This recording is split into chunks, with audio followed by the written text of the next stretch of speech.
Hey, this video we got combo guards are dead. Let's get into it.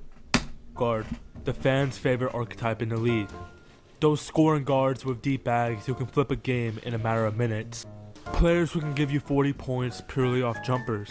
Players who can get a shot off against any defense, any player. I mean, Jalen Green is thriving. I said Jalen Green. I meant Jalen Brunson. I said Jalen Green. Nah, Jalen Green, he was thriving at one point, bro. But then, I don't know what happened. He started declining. But what if I told you that archetype is officially dead?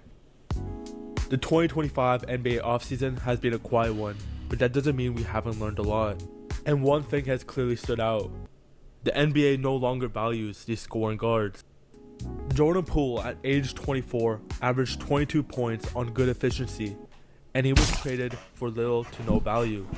Anthony Simons is 25 years old, coming off another efficient scoring season, and the Portland Trailblazers could not find a trade partner for him until salary dumping him to Boston. Colin Sexton has been producing for the Jazz for a couple Oh, man. Let me get a bless you, man. years now, and is coming off a pretty healthy season. Yet the Jazz had to attach a second-round pick to trade him for Jusuf Nurkic, and there was clearly no trade value in the league for him. Jalen Green just signed for $100 million and is 22 years old and averaging 21 points per game. Yet it was reported all offseason that he had negative value around the league. And the only reason why he got traded was because Kevin Durant leveraged his trade destination. Malik Monk is one of the most reliable combo guards in the NBA. He's a good playmaker, he's a good scorer, he can shoot a bit. Malik Monk just never gets the chance though. Like no one really is giving Malik Monk a real chance, like a real shot. Like that's what I don't like, but Kings are actively trying to trade him. I feel like Malik and Monk, even a team like the Golden State Warriors, who don't have a lot of guards, really said no to him. Norman Powell just had the best season of his career and was a big contributor for the Clippers. Yet they were not willing to pay him over $20 million, and they quickly traded him to Miami. And this entire list goes on and on. Cam Thomas, for example, still hasn't got paid by the Brooklyn Nets, despite being a 25 point per game scorer at 23 years old. I know he was So that the young. number one thing that we can learn from this offseason is that the NBA does not want to pay these scoring guards. In the past, these type of players were some of the most coveted archetypes, and teams across the league would scramble to get a potential 20 point per game score. Yet more and more often, It's because these type of scoring guards we're talking about, they're not helping the team win games. That's really what it is. These guards right here, I mean, yeah, they're good at scoring, bro. They get you some crazy buckets that y'all desperately need, but they're not the type of guards that's going to help the team win the game. That's really what it is, bro. see failures when you get these type of players. And all of this goes beyond younger players too. You can see it with players like Bradley Beal and what they're dealing with right now. Players like Zach LaVine and how winning hasn't carried with him either. This archetype of player is fun to root for. They put up stats. And almost every single time when you watch them, you're just like, if they slightly improve their playmaking, if they slightly improve their defense, they're going to be an all-star. They're going to be a superstar. But as time has gone on in the NBA and analytics have become more prevalent, there's more indicators that this archetype of player just isn't conducive to winning. And to answer why this archetype has become less desired, I think it's important to look at the 4 most important parts of basketball in 2025. First of all, the most important thing in basketball, and will always be king, is getting deep in the paint and getting to the rim. No matter how good 3-point shooting becomes over time, getting to the rim and getting a shot within 3 feet will always be the most efficient shot in basketball. Right. Not only is getting paint shots and getting shots near the rim very efficient offense for the team, it opens up the entire game offensively. It gives you different ways to score, it gives you different ways to pressure the defense. Now, the issue with these combo guards is they're usually tweeners. When I say tweeners, I mean they're in between positions, kind of like a 6'10 power forward. They're not really a true center, but they're really too big for a power forward and not quick enough. These combo guards don't have the size and strength of a shooting guard, but also don't have the playmaking feel of a point guard. Woo. Let's use Jordan Poole for example. He obviously can get to the rim to an extent, but since he's not a natural point guard, he's not a natural court processor, he's not very smart in terms of ways to get there. And his lack of overall size and athleticism is going to make it hard for him to finish over there consistently and be extremely efficient at the rim. So while yes, these combo guards obviously do get to the rim, they're quite one-dimensional in terms of what they do when they get there. If they do eventually force the defense into rotation because they get deep in the paint, they're usually not making the right read. Getting his shit packed. Now, once you compare that to a more natural point guard, someone like Darius Garland, they're going to make the right read when they're at the rim because they're a natural point guard, they're a natural court processor. These guys, however's primary objection is find ways to score and find ways to put points up. But the issue is this type of style and this type of approach only works for 2 or 3 guys in the league every era. Right now, I think the best example is Shai Gilgeous-Alexander. He's a score-first player, but he's 1-for-1 and probably a generational scorer. Yeah, But and for his the most part, playmaking these is combo guards' evolving. primary objection is to find ways to help the offense, but since they're so one-dimensional, if they're not scoring at an extremely high clip, there's not much they're adding. And this archetype did work in the past, and this archetype did have more value in the past. And I think the main reason why the score-first approach is hurting players more is because the NBA is too good now.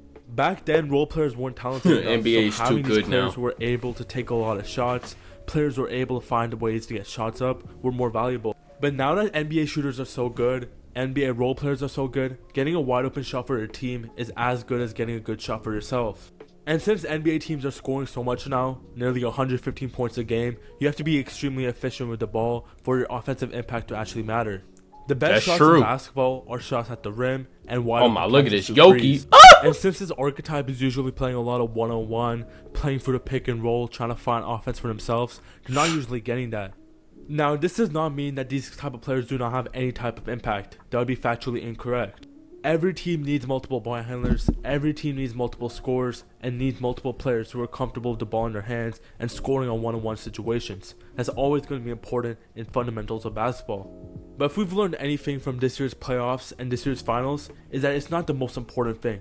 The Thunder only had 2 ball handlers, Shai Gilgeous-Alexander and Jalen Williams. Like I said earlier, Shai is a generational scorer, the best scorer in the world, and a complete Okay, outlier. here we go. All right, bro, you a Thunder fan? The best scorer in the world. Thunder only had 2 Oh, ball man. handlers, Shai Gilgeous-Alexander and Jalen Williams. Like I said earlier, Shai is a generational scorer, the Generational best scorer in scorer. the world, and a complete outlier. I might hear people say that Jalen Williams plays like a combo guard, but the thing is, he's 6'6" with a 17 wingspan and is built, so he can overcompensate stuff at the rim and as a finisher that those guards can't. Indiana, on the other hand, is a team built on quick decision makers who create a lot of wide open threes. Guys like Halliburton, TJ McConnell, Andrew Nembhard, they all orchestrate the system where they create wide open threes consistently. But I did miss one important thing when talking about the Thunder and one of the main reasons why I think this archetype is dying. The most important stat in the NBA has been getting more shots than the other team, getting more possessions than the other team. And that obviously sounds obvious, but that's been amplified more with more analytics. And there's 2 main ways to get more possessions than other opponents: generating turnovers and getting Caruso offensive was rebounds. killing with them And the passing issue lanes is these this combo year, guards bro. usually lack both of them.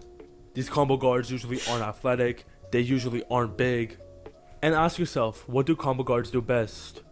It's almost always going to be pull-up shooting. And players who are good pull-up shooters usually have shorter arms, which means they're probably worse defenders. So I laid it out, the 4 most important aspects of basketball right now: getting to the rim and creating good efficient shots, getting wide open catch and shoot threes, generating more turnovers, and generating more possessions. And the big issue here is that these combo guards usually don't fulfill any of them. And we're no longer in the 2000s where there's only I can 2 or agree 3 with talented that. players on each team. Your role players can hit tough shots, your center can hit tough shots. You no longer need these specialty ball handlers to specifically get up shots for your team. Pull-up shooting has become extremely advanced in the NBA, but it's still by far the least efficient shot in the league, and you're not putting that much pressure. So having guards like Jordan Poole, Anthony Simons, Cam Thomas spam a bunch of pull-up shots isn't doing much for your offense. And I think overall it just becomes much more harder to justify paying these guys in today's CBA. Really, you're only going to be paying 3 or 4 guys on big contracts, and everyone else is going to be surrounded on MLEs and shorter deals. So I think going forward, we're going to see a lot of teams just give these players 2 or 3 years and see if they're truly special. If they see the potential for them to become an outlier, like a Donovan Mitchell, Shai Gilgeous-Alexander, Devin Booker, they probably develop them and give them the Bro max. snuck in But I Devin think for Booker. the most part, teams are going to be scared for the next Emmanuel Quickly situation, the next Jalen Green situation, where you pay a guy too early and they don't really show star potential. Yeah. And I think we're going to see guys like Cam Thomas get iced out from new contracts more and more often. Now, if there's any archetype in the league that I think is going to benefit the most off this, I think it's going to be defensive guards, and I think they're going to get drafted higher and higher, like the Oklahoma City Thunder have done I said over the this. last few years. Now, the thing is that this archetype, like every single archetype in the league, still has value. Jordan Poole helped the Warriors win a championship in 2022, but it was on a rookie contract. There was a time where traditional centers were outlawed out of the NBA and no one was paying them. There was a time in the league where teams were scared to pay specialty shooters. I think like everything in life and in the NBA is going to evolve, and we're going to see a new generation of these guards. But for the short term, and specifically this season, it looks like this archetype has officially been blacklisted from the NBA. 99% of you guys watching are not subscribed, and I'm gonna be honest with you. He's not wrong. These guys are kind of dying though, because you know these pure scorers that aren't really too good at defense, aren't really too good at playmaking, aren't too good at, you know, just driving to the rim, making those type of good decisions. They're not really thriving in today's NBAs because they're not really helping the team like they're supposed to. You know, those guards that are helping the team are, you know, the real playmakers are really what's helping the team. The playmakers and the ones the ones that can really finish at the rim, you know, with Shai. We know Shai's not really the best playmaker, but it's just like he can really get those open shots at the rim, which can create space at the 3-point line. So it's just like, yeah, man, these combo guards. I see what he's talking about. Yeah, I mean, not really a bad take. Combo guards dying. I think it's certain ones though. It's still certain ones in the NBA right now that are still kind of unstoppable, but for the most part, this is kind of correct, bro. I'm gonna be honest with you, bro. It's kind of bad, but yeah, I'm gonna see y'all next video, and I'm out, man. Peace.